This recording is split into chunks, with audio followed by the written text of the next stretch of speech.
So we are in the last section of chapter 5 today. When we get back from break for Thanksgiving, we will have a day of review and a test. We've already taken a quiz on this chapter. So today we're finalizing everything by solving two-step inequalities, which feels a lot like solving two-step equations. So the difference is, of course, we're dealing with inequalities. So let's try this. We're going to solve and graph a two-step inequality. Whoops, you're not seeing what I'm saying. There you go. 22 plus 5k is less than 52. What is the first thing we will undo, Audrey? Subtract. Subtract what? 22. Good job. Subtract 22. Does that cause us to change the sign, Audrey? No. No, the sign stays the same. So we end up with 5k is less than 30. Bless you. And now the second operation we will use to undo. Teddy? I like to divide 5. Divide by 5. And does that change our sign, Teddy? No, we're not dividing by a negative. Okay? Let me move that down. So our sign stays the same. You're asking yourself that question each time. Okay?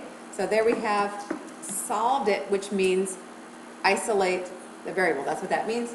And we simply go graph. So when we do, what type of dot do we have, everyone? Okay. And the ray is going left or right? Left, less than. And you can, test a point that is on your ray and make sure it's true in this. Is k less than 6? Yeah. Yes. So we use the same strategy we've used, which is undo your operations in reverse PEMDAS.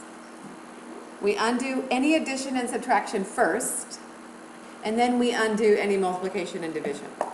Reverse PEMDAS order. Please make a note of that. So this ends up really being a 7th grade level problem because 6th grade you actually solved things like this. 7th grade we now have, look at this, variables on both sides of the inequality. And so we were just talking about this. Which side, and please raise your hand with an answer, which side has a greater number of x's? Which side? Okay. The left, that's right. And that's because -7 is greater than -9. So let's move the x's to the left side. So Kate, how do we move the -9 x's to the left?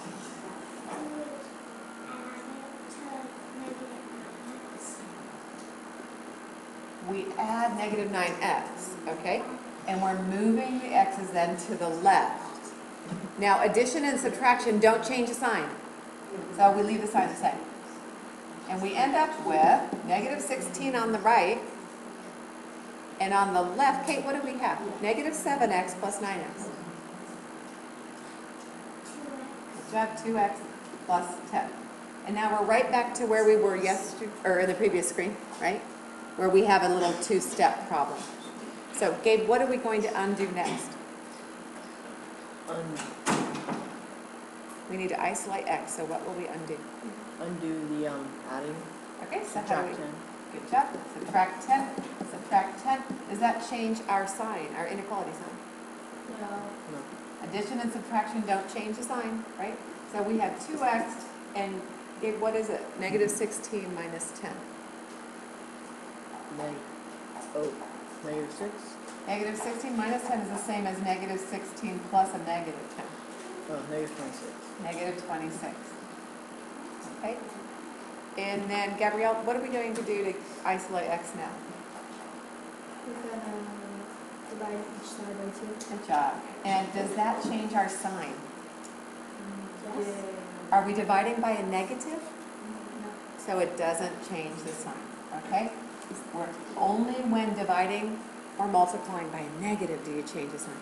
So this keeps the same sign. X is greater than or equal to -13. Now, that side is negative because it was negative. We didn't change it to a negative by dividing by a negative, so it just stays that way. Okay? And so now when you graph it, be sure you see -13. And what type of a dot are we putting here? Stuart, Closed. closed dot at -13. And which way will the ray travel? Right. To the right, greater than. Yes, -12 is greater than -13. It's true. Okay, let's just try a few more examples and then you're on your way to good. So go ahead and try where you are and I'll bring up some volunteers. If you're watching this on video, pause and then come back and check your work. Go ahead.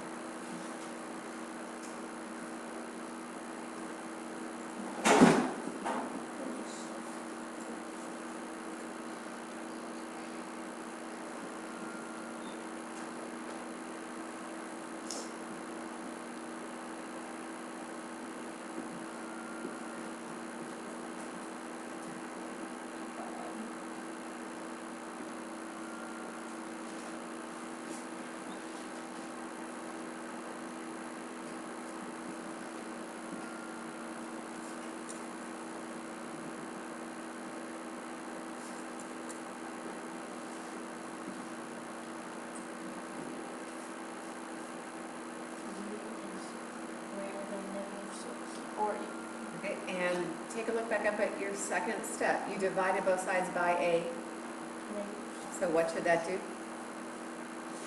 Change this. So real quick, So sometimes we get all involved with computing what the answers are on each side and we forget to go change that sign. The best thing to do is to change it right away. When you divide by negative, don't do the calculations yet, go change it, okay? And good, that looks great. And number 2.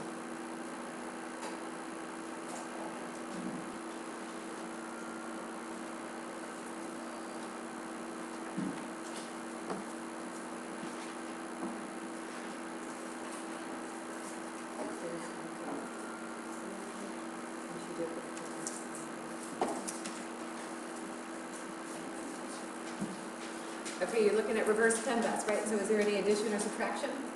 So undo that first.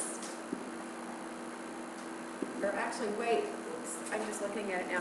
And we have variables on both sides, don't we? So we want to actually collect the variables to the side with a greater number, which is which side? The left side, right? So how do you move 3 n's to the left side? Good, subtract them. I know this looks a little weird, because when you do that, you have 8 n's plus 40, and you still have the inequality sign, which is what? And what is 3n minus 3n? 0. Don't forget to put 0. Sometimes people are so used to other things being there that they don't include the 0. When you have eliminated everything, of course a 0 must be there, right? So now you can solve. Good. Are you subtracting 40 from both sides? And addition and subtraction do not change the sign. And now he's good, dividing both sides by the same value. And we have n is less than -5. Good job. Okay, put your left shoulder toward the board and reach across. There you go. So he is undoing the subtraction first, which is great. That doesn't change the sign. Good job. We have 9x is greater than 2. 9y is greater than 2. Good. And then he is, good, undoing the division. And does that change the sign? No, because it's a positive divisor. So, nope. Y is greater than 2 over 9. And you can leave that as 2 over 9. And because that's not reducible, we'll just leave it that way. Okay, and if asked to graph, you could graph. You guys are showing that you're strong with graphing. So, good job. You should have no problems doing this while here. Okay?